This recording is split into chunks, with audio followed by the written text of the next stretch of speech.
Hey there, everyone. Welcome to the Office Depot Foundation's Small Business Success Summit. I am Kate Volman, and I am so pleased to introduce you to my friend, Dana Peller.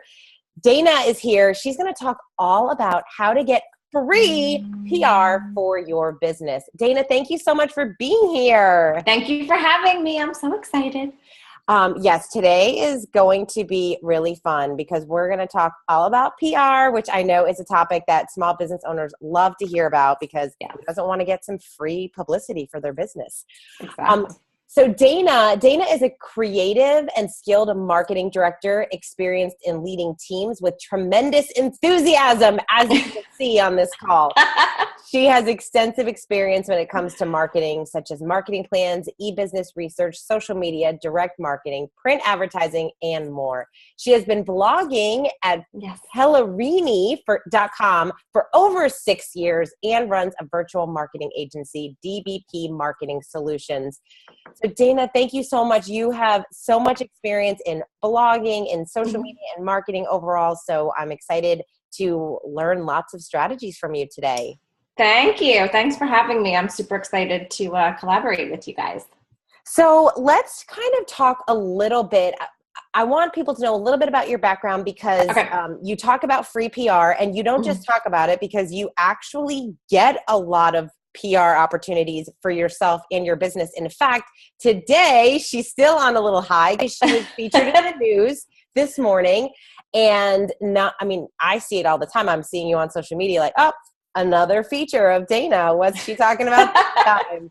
So you have all this experience. So talk a little bit about your blogging experience and how you got into having your own virtual agency. Sure. Well, I've been in the marketing arena for about 17 years. 15 of it was in corporate America.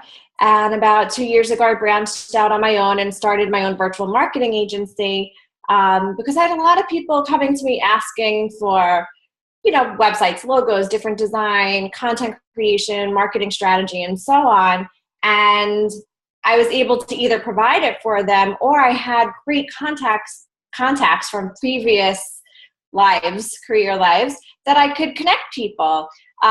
So that's how DBP came about. But I've been blogging for about 6-7 years. Pellerini is a lifestyle parenting blog. And they both have evolved together, both the virtual agency and my blog, with social media and PR. So I've learned from each of them and each side, and they've helped each other. Both parts have helped each other to grow to what it is today. Awesome. And you, so the whole blogging thing, I know a lot of people are really interested in the whole blogging thing for their business. And so your business is separate from all the blogging, but a lot of the blogging that you've done, you've obviously been able to kind of spin and learn about marketing through the blogging that you've done. So let's talk a little bit about PR. Let's dive right into some of these PR strategies that small businesses can use. We were talking before I hit the record button about PR being one of those terms that businesses throw around, and I think initially here it's going to cost so much money. I have to hire some big PR firm, and they may or may not get results. You don't really know. So, what are some of the simple ways that businesses what can they start doing to potentially get some exposure for their business? First and foremost, content is king. So if you're already writing articles for your business blog or your personal blog, if you're already writing articles, start to look for other like-minded bloggers, groups online that you can share your knowledge and expertise with, and also your byline. So that helps out a lot too. And all it costs is your time. So that's what's great about it. If you already have an article, tweak it a bit, and then maybe, let's say you talk about vegan food, maybe find a vegan publication online and say, hey, I would love to guest write for you, something like that, because that gets your name out there. That hopefully gets a backlink to your business's website, and people start to see your name and become familiar with you and your business. So that's a good point. I know a lot of people are already producing content, and they might not actually have that angle. And we were talking again before the call, and you gave some really great tips to me just on how to think about the content you're going to create before you actually create it, to potentially get picked up. So that's a great example with the vegan, with a vegan type restaurant. But for another small business owner, what are some things that they should be, how can they kind of assess the content they're already creating and make it better for the press? Okay, so what I would normally do with my business and my blogging is I would try to figure out what is trending in the news today that I could apply my knowledge to and present it to the news stations in a way that is, creative to them and something that they feel that their viewers would like to learn about. So for example, this morning I was on a news channel, and this was more for my blog side, but I did healthy options for Easter baskets. And I go on and I give my tips that I know from my experience, but it gives their viewers great knowledge and information. But then it also gives me that little bit of credibility, that extra credibility, or the expert, you know what I mean? It helps you out. So try to, because Easter's next Sunday. I can't believe it's already next Sunday. But so you try to figure out what's relevant in the news today that you can tie in what your business does, or what you provide for your customers, and then morph it, like present it to them and say, this would be great. Let's say you're a sunscreen company. You use it all year here in Florida, but summertime for summer camps, maybe there's something that you can go to the news station and say, hey, listen, I own XYZ sunscreen company. I would like to do a segment on the top 5 ways to protect your skin from the sun. And it's not only saying use my sunscreen, but it's other things, wear shirts with the SPF, all these different things. And it makes it an organic informational segment that plugs your name in there and makes you an expert. So it's not about just pitching, look at me, I'm this great business. Right. And do you feel like, is that a challenge that you see with a lot of businesses who just think that they're just unique because they are who they are, or they are the business that they are, instead of figuring out that angle? Because you have to figure out the angle, right?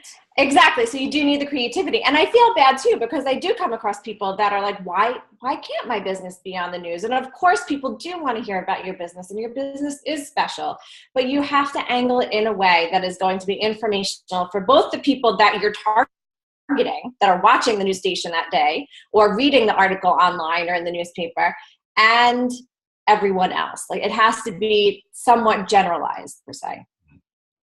So talk about, because I've seen a lot of companies do this really beautifully when it comes to PR. How can a business tie in a charity to get some exposure? Because I think with some businesses, maybe they have more of a traditional type business. It's not as exciting. They don't have an angle, but I've seen some more on like maybe the real estate side or the banking side or a CPA firm or something like that, and using a charity that they are a part of to gain some exposure. Well, I think it's a really smart business strategy to align your business with a philanthropy that you feel really strongly about. So let's say, for example, it was the American Diabetes Association. I feel very strongly about that charity. So I align my business with it. I sponsor some of their events. I go to some of their dinners or their talks or anything. And by me sponsoring, I'm doing it because I truly follow that particular charity and I support it, but you get your name out there and you're aligning yourself, and your logo is going to be up there, and your logo might be on their website. It might backlink to your website, and different things like that. So maybe just by doing a small sponsorship to something that you truly love and feel great about will help you in the long run. People come to those events and they say, wow, DVP marketing, they're sponsoring American Diabetes Association. I needed a new logo or something like that. You know what I mean? But right. they're more than likely to support people that support others also. So for a business that is thinking, this is awesome, I love it, I want to write this article, I have the perfect piece of content to create, but who do I talk to? Who do I pitch? How do I find the right people to even present this stuff to? Best thing is go on the website that you want to have your article be printed, on. So like, let's say if once it's vegan, you look for vegan magazine, go on, scroll all the way down to the bottom, look for the contact information or look for a media or a PR link, click on it, send a little short note saying, hey, I'm an expert in the field of vegan cooking and I would love for you to look at my article and tell me what you think. And then see if you get feedback from it. Also, connect with them on social media. Definitely. Social media is there. It's free. Do connect with them on Twitter, on Facebook. Start following them. Show that you have a genuine interest in their publication, and they will start to acknowledge. Send them a tweet and say, I love your article. I have one that I'd love to, pass by you as well. Things like that. Tweet, share, get your name in front of them.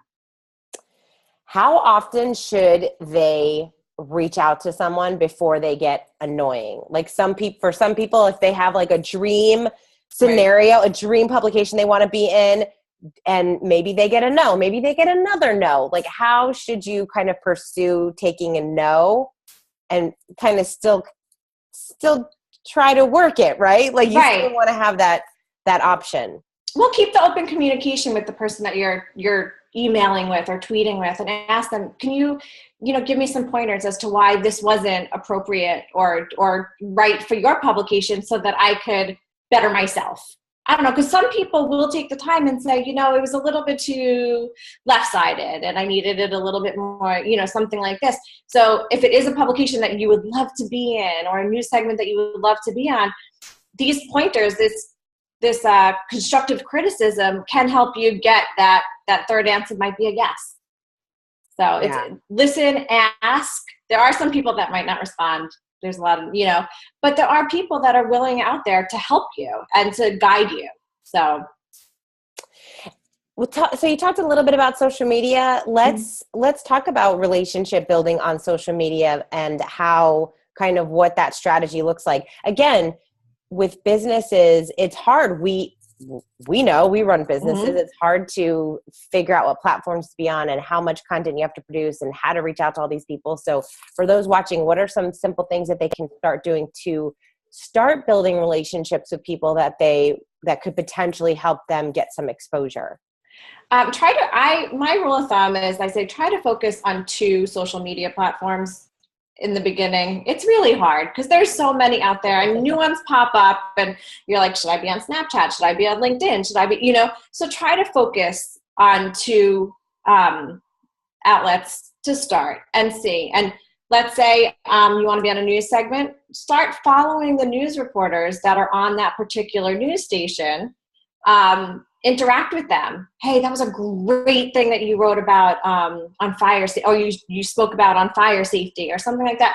Start to get on their radar. So just reach out, support them, because you're going to want them down the road to hopefully help you and support you as well. You create a relationship with them. They know you. They're like, oh, Dina, hey, thanks so much. I appreciate that type of a thing. So you start a little bit of a relationship with them. And it's weird because it's electronic. It's not like you and I talking together face to face, but it could turn into that.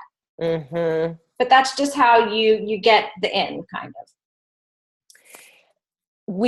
You were talking about content creation about even before we started, and how important that is for businesses. I feel like we're really getting into like the basics, but I think it's really important because oftentimes we're trying to do so much, too much. Right. But I feel like on the content creation side, how can people get more, like you work with your clients on social media and on content. Mm-hmm. How can we get more in a mindset of being creative with the content that we're writing and being more consistent with the content that we're sharing and putting out there, so that potentially that consistency would lead up to maybe somebody finding that article or finding that video or whatever that piece of content is that you created? I think basically think about the person that you're writing for. Think about your audience. Keep everything consistent in terms, very not simple, but in terms of the audience that you're writing for, and the audience that you want to publish for. And then I would just consistently, I mean, this is going to search engine optimization, but like check your keywords, make sure you have keyword rich articles, that your content is not stuffed with it, but that it has it so that when it comes up on search engines, someone types in, let's say vegan, I keep going back to vegan food, but like, I'm not even vegan, but like vegan recipes or something along those lines, that your content, your article comes to top of mind or top of the page per se. Consistency is key.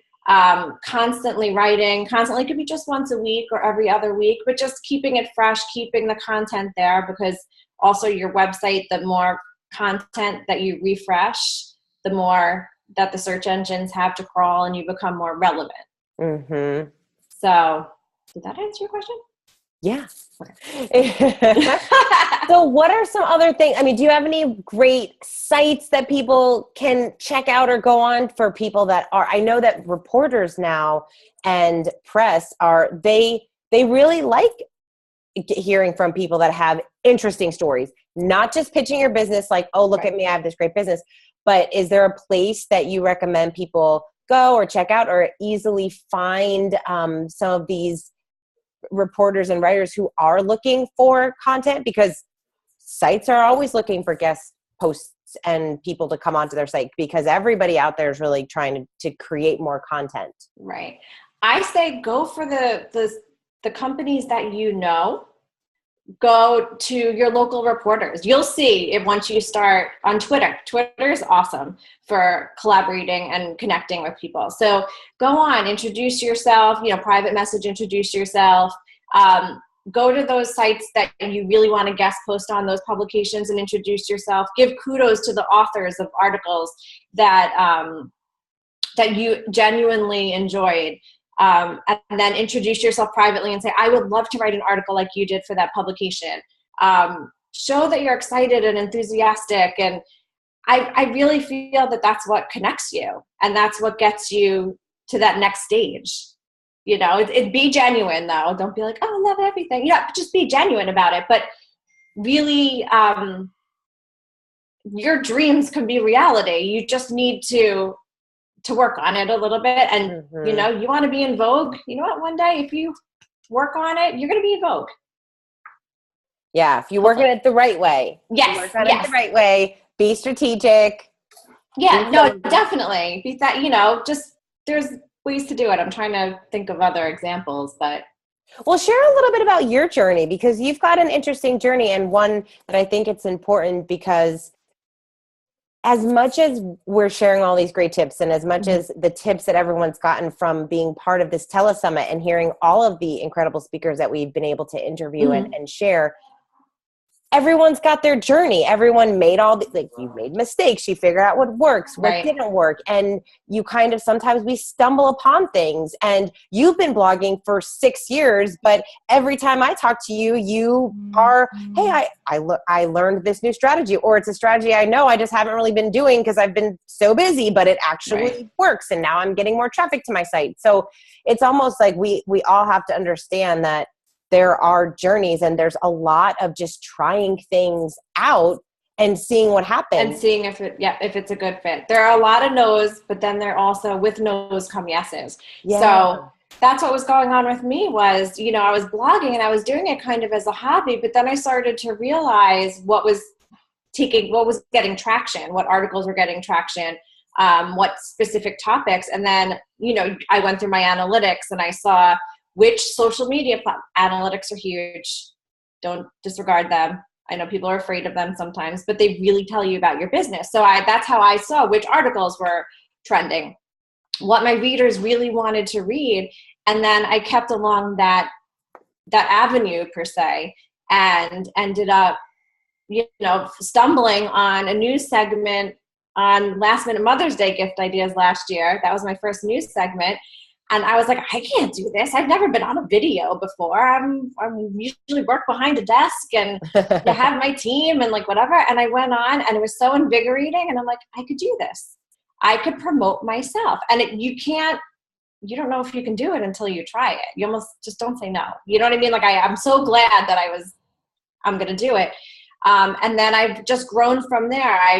That's how I start brainstorming different topics related to holidays or so on. And it's brought me to where I am today. And I'm so thankful that I took that one leap. And there have been times that I've, gotten rejected and I completely said, okay, no, thank you. I appreciate your time. And then you just move on to the next one. Mm-hmm. Yeah. Sometimes you just have to ask, right? There's no harm in asking. Yeah.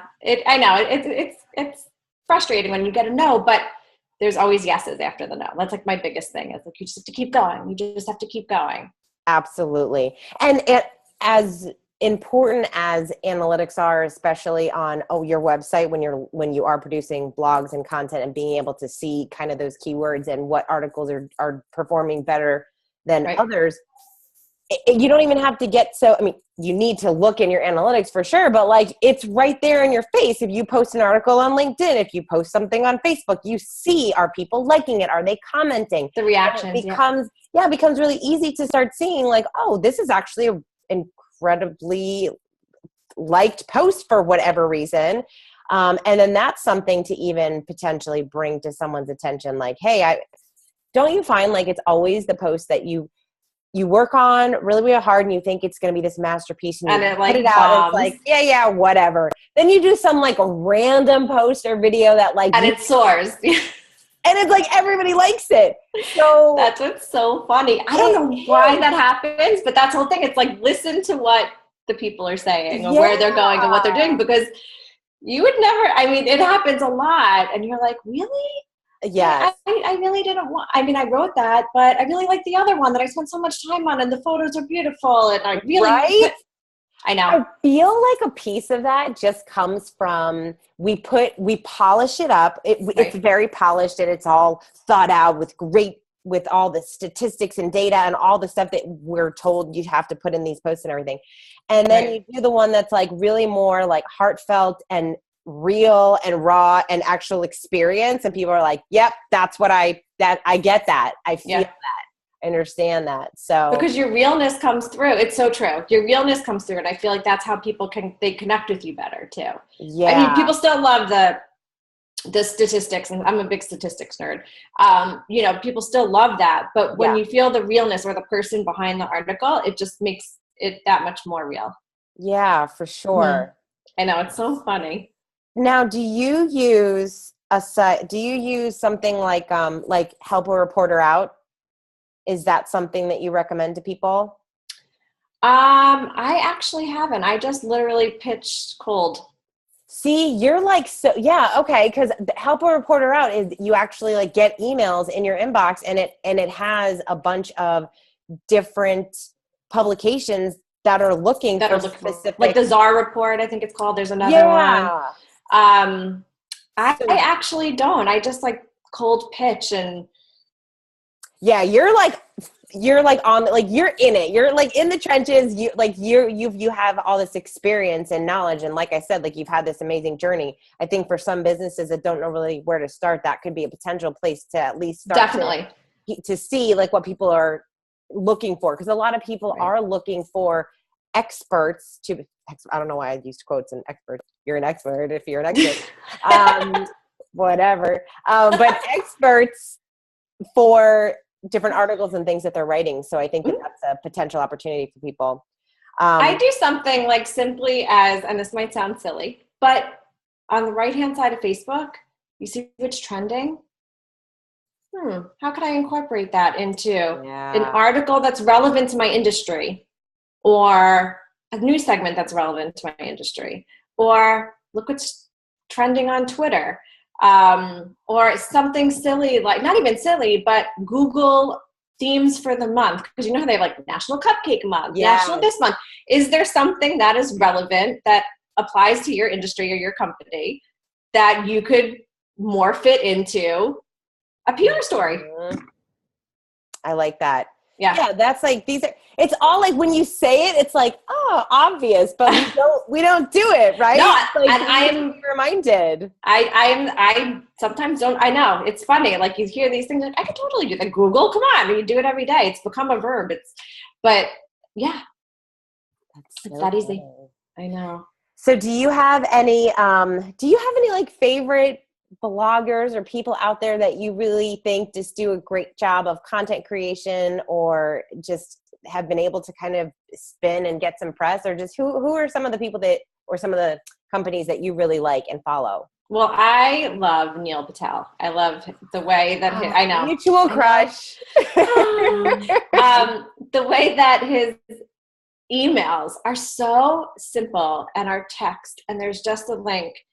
It's just his experience. Yeah. His art. I mean, it's compelling. Like, I have to click that link. Every single one of them. I have to.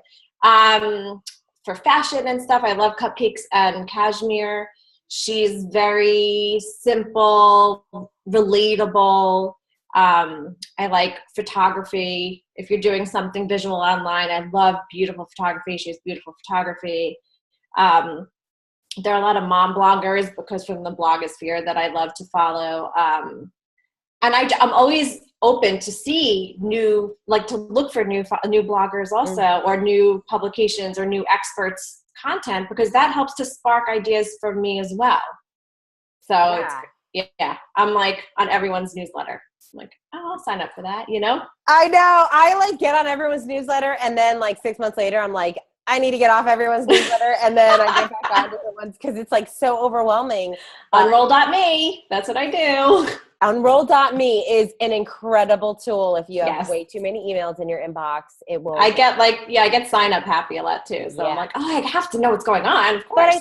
But that's a good point you make. I mean, it's important for us to kind of continually see what other people are doing. It sparks ideas, like especially those that are in completely different industries as ours, because we get to see what other people do in their industry. And hey, maybe it sparks an idea of something you could do that's similar.